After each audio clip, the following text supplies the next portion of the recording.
నమస్తే, welcome to Suman TV. నేను మీ యామ్ని. ప్రస్తుతం మనతో ఉన్నారు ప్రముఖ ఆధ్యాత్మికవేత్త, జ్యోతిషరత్న శ్రీమతి కోనాల భాగ్యలక్ష్మి రెడ్డి గారు ఉన్నారు. అమ్మతో మాట్లాడి మనకున్న సందేహాల గురించి అడిగి తెలుసుకుందాం. నమస్తే అమ్మ. నమస్తే అమ్మా. అమ్మ, ఈ కుజుడు మార్పు వల్ల అసలు మిథున రాశి వారికి ఎలా ఉంటుందంటారు? శుక్లాంబరధరం విష్ణుం శశివర్ణం చతుర్భుజం ప్రసన్నవదనం ధ్యాయే సర్వ విఘ్నోపశాంతయే. ఓం శ్రీమాత్రే నమః. ఓం గంగణపతే నమః.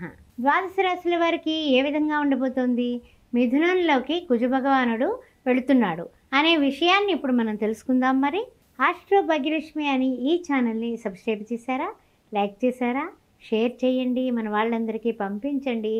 ఏ రాశుల్లో ఉన్న వాళ్ళకి ఏ విధమైనటువంటి శుభ ఫలితాలు ఉన్నాయా లేదా అనేది అందరూ చూస్తూ ఉంటారు. అందుకని మీరు షేర్ చేయండి.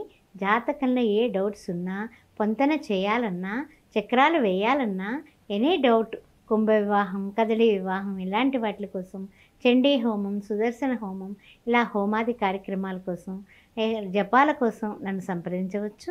అంతేకాకుండా 16 సంవత్సరాలు పూర్తి చేసుకుని 17వ సంవత్సరంలో అడుగుపెట్టినటువంటి శ్రీ సౌభాగ్య మ్యారేజ్ బ్యూరో ద్వారా మీ పిల్లలకి పెళ్లి సంబంధాల కోసం మమ్మల్ని సంప్రదించవచ్చు.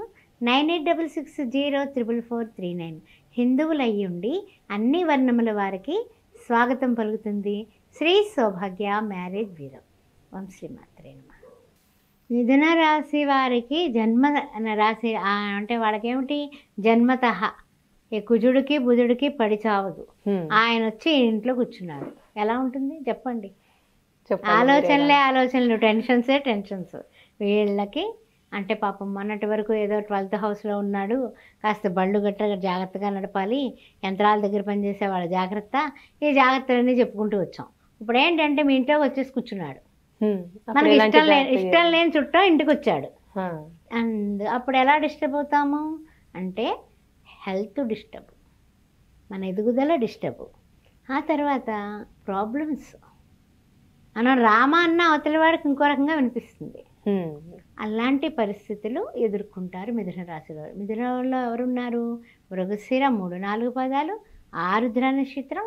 ఆ తర్వాత చూసినట్లయితే కనుక మనకి పునర్వసు, ప్రథమ, ద్వితీయ, తృతీయ.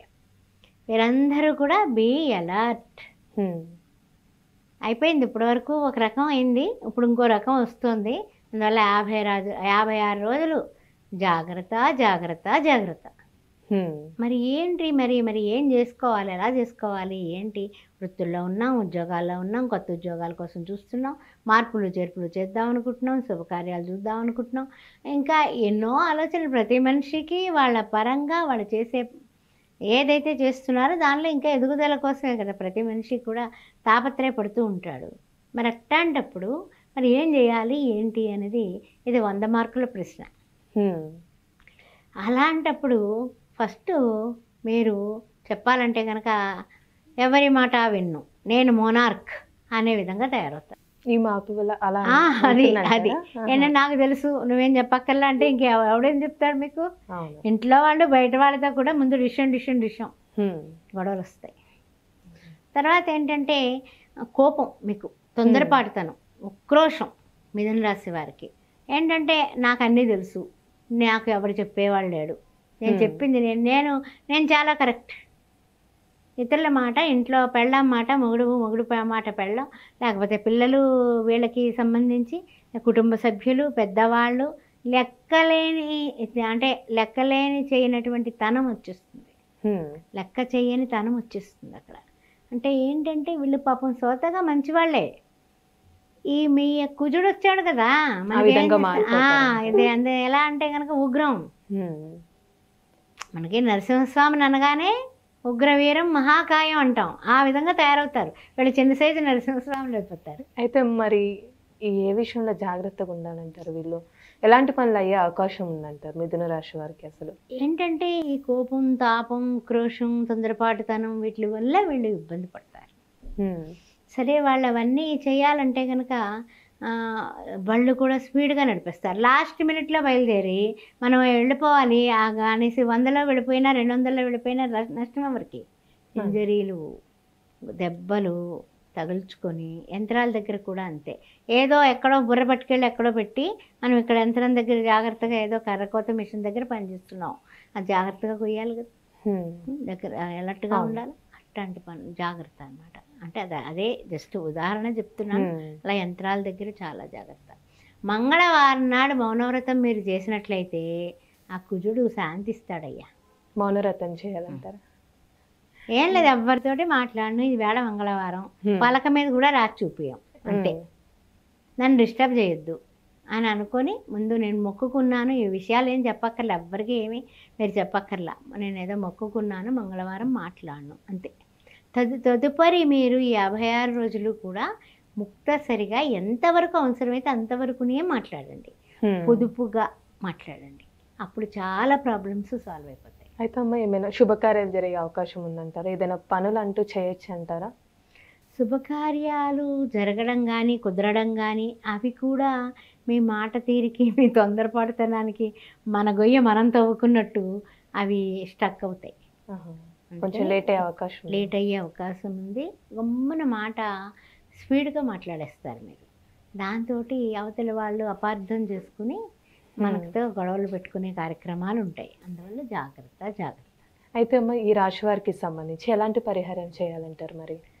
పరిహారం అంటే చూసుకున్నట్లయితే ఎర్రని వస్త్రాలు తీసుకుని, రెడ్ కలర్ వస్త్రాలు సుబ్రహ్మణ్యేశ్వర స్వామి గుడిలో పూజారి గారికి దానం చేయడం, పళ్ళు తాంబూలం తగిన దక్షిణ ఇచ్చి, తర్వాత ఎర్ర కందిపప్పుతో పప్పన్నం వండించి కనీసం ముగ్గురికి 56 రోజుల్లో కనీసం ఎన్ని వారాలు మంగళవారాలు వస్తే అన్ని మంగళవారాలు మౌనవ్రతం. ఆ తర్వాత ఈ యొక్క ఎర్రటి వస్త్రాలు, టవల్ దానం ఇచ్చినా పర్వాలేదు, నా బడ్జెట్ అండి మీరు వస్త్రాలు ఇమ్మంటున్నారని అనుకోకర్లా, నన్ను అపార్థాలు చేసుకోవద్దు. టవల్ ఇచ్చినా, ఖర్చీఫ్ ఇచ్చినా పర్వాలేదు, దానం ఇవ్వండి. వస్త్రం దానం, భోజనం దానం, పప్పన్నం దానం. అదేవిధంగా చక్కగా ప్రదర్శనలు, ఎర్రటి పూలతో ఆ సుబ్రహ్మణ్యేశ్వర స్వామికి ఇంట్లో పూజ చేసినా బయట పూజ చేసినా మందారాలతో కానీ గులాబీలతో కానీ చేసుకోవడం, చక్కగాని మౌనంగా ఉండడం. ఆయనకి ఇష్టమైనటువంటి, సుబ్రహ్మణ్యేశ్వర స్వామికి ఇష్టమైనటువంటి 18 చిమ్నీ ఉండలు, నాగులు ఉంటాయి కదా, జంట నాగులు ఉంటాయి కదా, అక్కడ పసుపు కుంకుమ వేసి కొన్ని ఆవు పాలు నివేదన చేసి ఈ చిమ్నీ ఉండలు ఒక పేపర్, ఒక పత్రంలో, అంటే ఏమిటంటే తమలపాకుల్లోనూ దాంట్లో పెట్టేసి నైవేద్యంగాని 7 ప్రదక్షిణాలు చేయాలి.